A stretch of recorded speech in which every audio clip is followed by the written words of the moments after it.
Previously on Alan Wake, I wrote a horror story that has come true. Thomas Zane did the same in the 70s. You will go no further. If I continue like the Dark Presence wants me to, the story I'm writing won't save Alice. It's a horror story. No one will survive. You knew Zane! Thomas Zane! You're the Lady of the Light in the song! He left something behind to help me. The clicker. Alan thought of this as he stood on the rim of Cauldron Lake, the clicker in his hand. He took a deep breath and jumped. I can get to her now. I can finish this.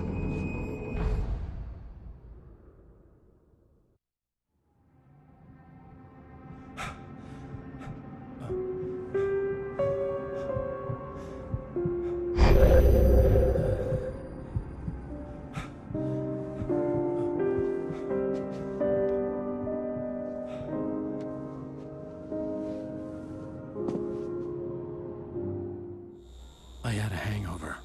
My head was about to explode and the light hurt my eyes. I needed my sunglasses and painkillers to dull the pain. In one of my finer moments of self-deception, I swore to quit drinking.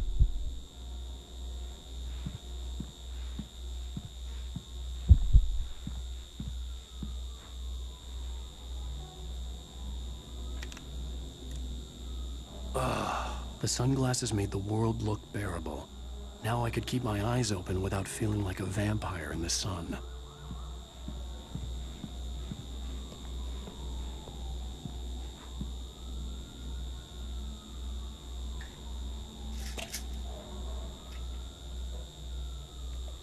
The pills worked fast. The prospect of being awake started to seem bearable again. There was a message waiting for me on the machine. You have one new message. Al! Are you still asleep? Wakey, wakey! You should have your show on your TiVo.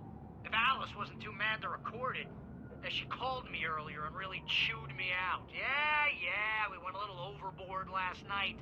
But parties are a part of this business. Al, look, I'm saying this as your friend.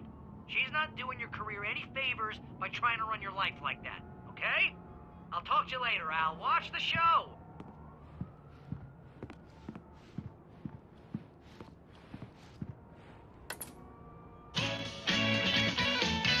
Ladies and gentlemen, welcome back to the Harry Gallic Show. Thank you. Thank you, everybody. We have a great show tonight. I've been talking with the best-selling author Alan Wake about his new book, The Sudden Stop. Yeah, good read. Go buy it. No, it is a good read. Look, I'm going to be honest here. Is that wise? No, but I'm going to do it anyway.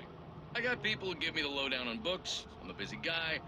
But this one, I actually read from cover to cover. I mean, I'm a big fan. Wow, thanks.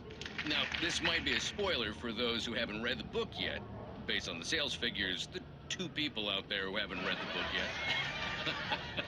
But this last book is all about the death of the main character, the hard-boiled New York detective, Alex Casey. Now, there's been a lot of outrage about this. Why the hell did you kill Casey? What the hell were you thinking, man? Good riddance. No, seriously, though. 7 years and 6 books is a long time. He was a gloomy guy to spend all your working hours with, and it was a good run. But it's time to explore new things. My next book will be a departure from the old for me. You selfish bastard, always thinking of yourself. Well, you've certainly given us a lot of entertainment over the years. And now that you mention it, Casey was a gloomy guy. Never had much luck with his love life with the ladies. Was that autobiographical in any way? Yeah, no kidding. Casey's lady friends tended to die on him. With Casey, it was all about his pain. No, nothing autobiographical about that. I'm a happily married man. My wife is my muse. Well, congratulations. That's great to hear. So, how's the publicity tour been treating you? Good, great. But I gotta say, I'm glad to be back home in New York. Well, you've certainly been on the news a lot lately. Lots of parties and, you got into a fight with some paparazzi. Oh, man. Well, that guy was really in my face. I lost my temper. I know that wasn't cool. You are famous for that temper. Well, I did also write several books. Well, your latest novel is called The Sudden Stop, and it's in bookstores now. Go get it. That means the two of you out there who haven't bought it yet. Ladies and gentlemen, that's all we have for you tonight. I want to thank all our guests for the evening. Alan Wake, Sam Lake. Once more, do the face for us, Sam. And our musical guests, Poets of the Fall. Thank you, and good night. At least I'd been funny. I told myself I could live with that. I didn't say anything stupid, if that's what you want to know. Hey, Grumpy. You want an aspirin or something?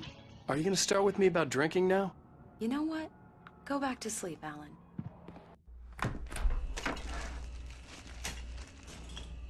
What? Now you can't even talk to me? Well, this morning I was angry because you said you'd be home at midnight and you showed up at 7 a.m. and passed out in mid-sentence. Now I'm over it. Are you angry? This goddamn tour. It's gotten out of hand. Oh, honey. It's almost over, right? We can get back to normal. Then you can start writing again. I'm sorry, honey. Alan, you're not thinking straight. Just take a shower and go back to bed, huh? Yeah, you're right, honey. I'm sorry. Once this is over, let's go away together. A vacation. Just you and me. Some peace and quiet.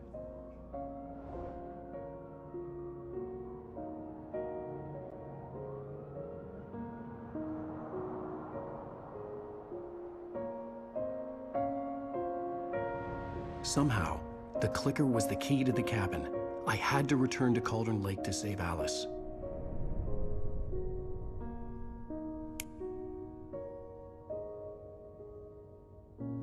I'm going back to the lake to finish this. I'm going to write an ending to the story in the manuscript on my own terms, to make it all right. Why can't you just write it here? The last page is still in the typewriter. I need to read it first. Everything needs to be just right. Zane tried to cut some corners, and it didn't end well. Okay, ready when you are. I'm sorry, Sarah, but I need to do this alone. Barry, take her gun. Miss Weaver, close the door when I leave.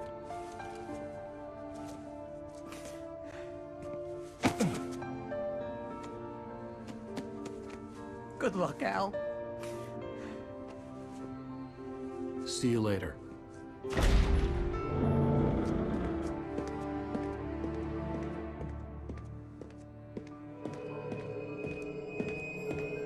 When I got out, it was warm and sunny. I'd flicked the switch of the clicker. Had it done this? I didn't stop to question it. I had to take advantage of the sunlight to get to the lake. On Zane's page, I'd stood on the rim of Cauldron Lake, about to use the clicker. That's where I was headed.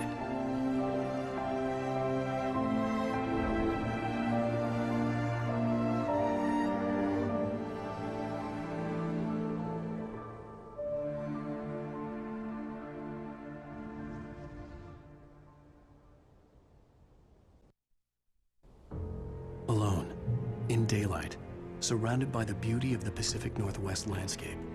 It was hard not to let doubt creep in one last time. I could still chalk everything up to a dream, a delusion. I had enough imagination to make up something like this. Having been in the cabin all this time, trapped in a story inside my head, gone mad from grief over Alice's death like Hartman had claimed, there would be no way of knowing. I told myself it didn't really matter. My course was set.